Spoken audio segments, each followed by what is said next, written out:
จีพาเพื่อนๆมาเที่ยววัดบ้าน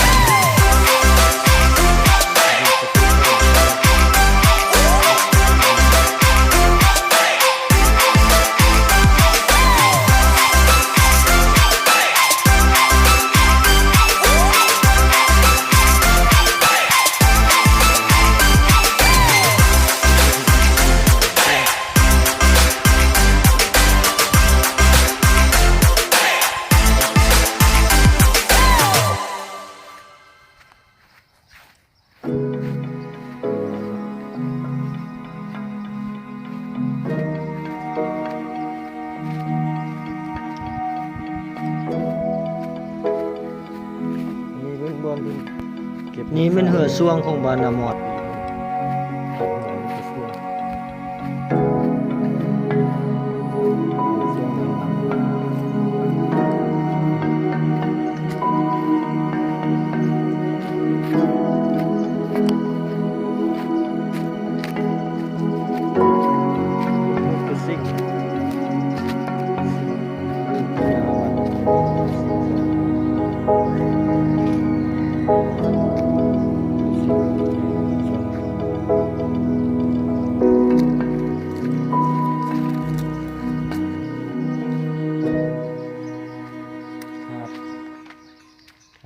อยู่ในวัดนาหมด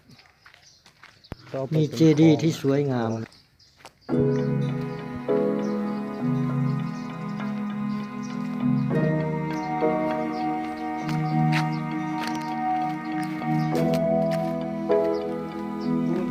ทิศตะวันตกของวัดติดกับแม่น้ำลีก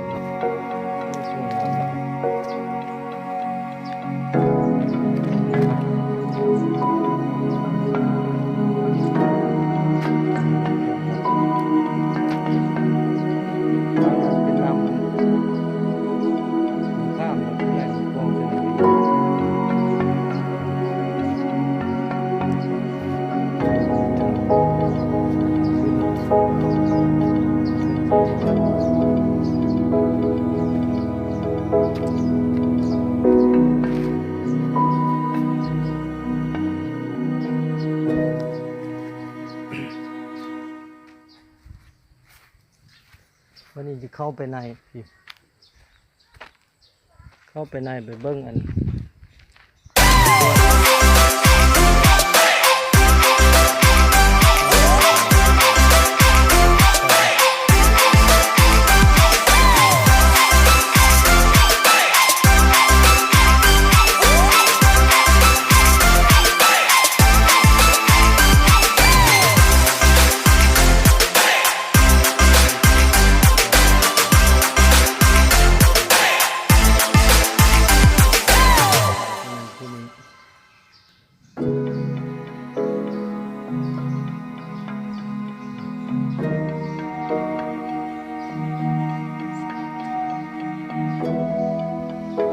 พิมพ์นางบุญนำซื้อของแม่ศรัทธานางบุญ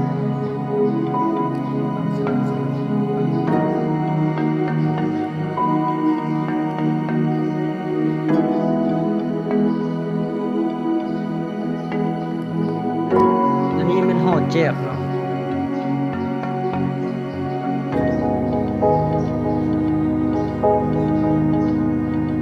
มีเส้ากลมประดับโดยกลีบลายที่สวยงาม